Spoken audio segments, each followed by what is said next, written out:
कार्यक्रम तारों तले जिंदगी।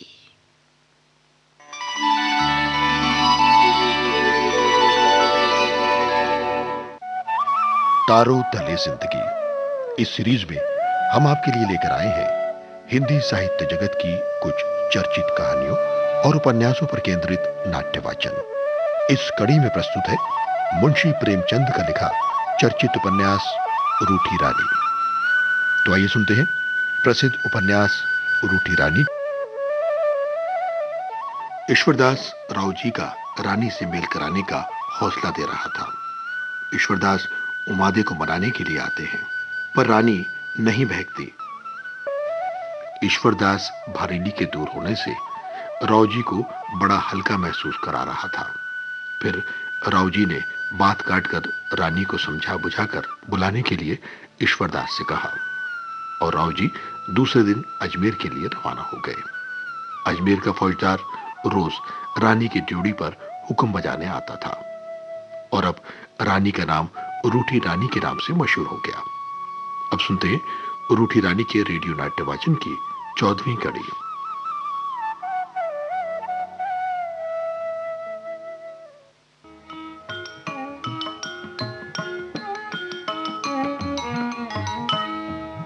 मालदेव भी बेखबर नहीं था। 80,000 सवार शेरशाह के मुकाबले के लिए इकट्ठा किए और ईश्वरदास को लिखा, आप रूठी रानी को लेकर चले आइए और अजमेर के किले में जंगी बंदोबस्त करा दीजिए।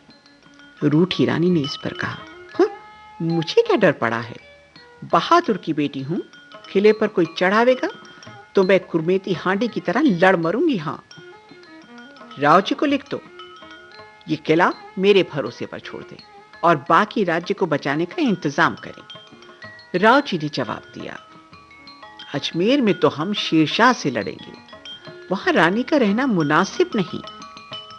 अगर उन्हें ऐसी ही बहादुरी दिखाने की इच्छा है तो जोधपुर का किला हाजिर है, हम उसे बिल्कुल उन्हीं के भरोसे पर छोड़ देंगे।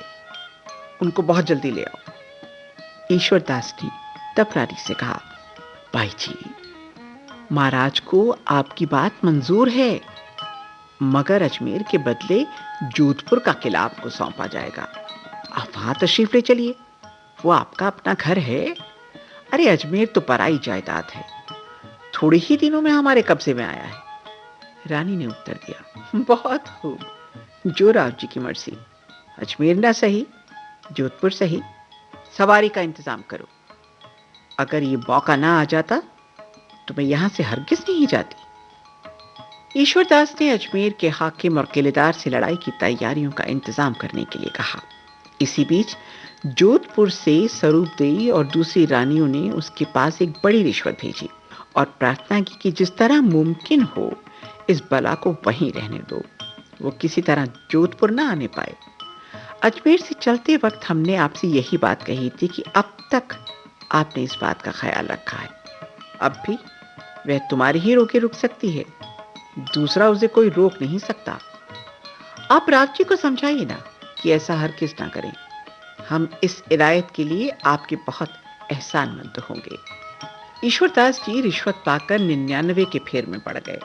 कहाँ तो रोज तैयारी की बहुत ताकीद करते थे, कहाँ ढीले पड़ गए और तैयारी भी देर होने लगी। एक और नया गुल खिला। हुमायूं ने, जो शेरशाह से शिकस्त पाकर सिंध भाग गया था, जब सुना कि राव जी लड़ाई की तैयारी कर रहे हैं तो उनके पास अपना एक दूत ये संदेश देकर भेजा कि आप अकेले शेरशाह से हरगिज मत लड़िएगा, मैं भी आपका साथ देने को आ रहा हूं, हम दोनों मिलकर उसे हराएंगे। इस मदद के बदले में आपको गुजरात फतेह करवा दूंगा। राव जी ने ये बात मान ली और बादशाह को लिखा कि आप जैसलमेर होकर तशरीफ लाइएगा, वहां वाले हमारे रिश्तेदार हैं, वो आपका जरूर साथ देंगे। उधर ईश्वरदास को ताकीद की कि रानी को लेकर जल्दी आओ, हमें तुम्हें कुछ जरूरी काम के लिए रावल जी के पास जैसलमेर भेजना है। राव जी का इरादा था कि इस तरह हुमायूं की मदद करके उसे तख्त पर बिठा दें और उसके नाम से सारा देश अपने अधीन कर लें। ईश्वरदास ने इन आवश्यक कर्तव्यों को पूरा करने में अपना ज्यादा फायदा देखा। जल्द हाकिम शहर और किलेदार से सवारी का इंतजाम करा लिया और रूठी रानी को बड़ी शान के साथ जोधपुर रवाना कर दिया।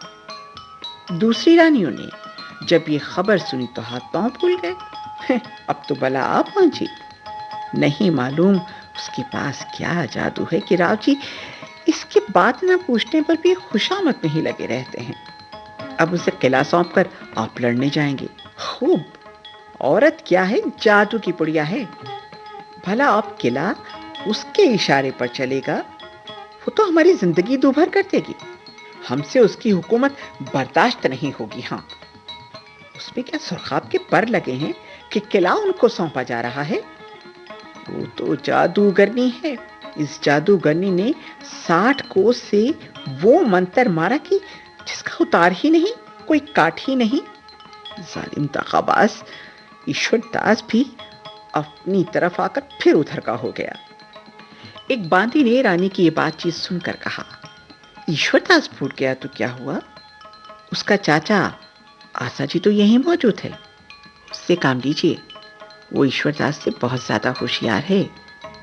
रानियों को ये सलाह पसंद आई। झाली रानी ने उस बांदी को आशा जी के पास भेजा और कहलवाया कि तुम्हारा भतीजा वहां बैठे बैठे बड़ी बेइंसाफी कर रहा है। हमें अब आपके सिवा कोई दूसरा नजर नहीं आता। आप ही हमारा काम कर सकते हैं। बस किसी तरह इस बला को रोकिए, वरना हम तो कहीं के ना रहेंगे। आशा जी ने आकर कहा, अरे वो नालायक तो मेरे कहने में ही नहीं है। अब और कुछ हुक्म हो तो पूरा करूं, कहिए।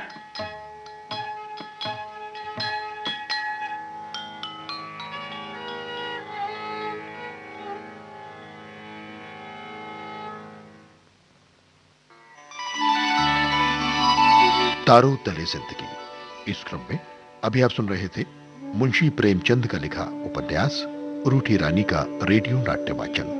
स्वर ऋतु राजपूत का था और प्रस्तुत करता थी काजल सूरी।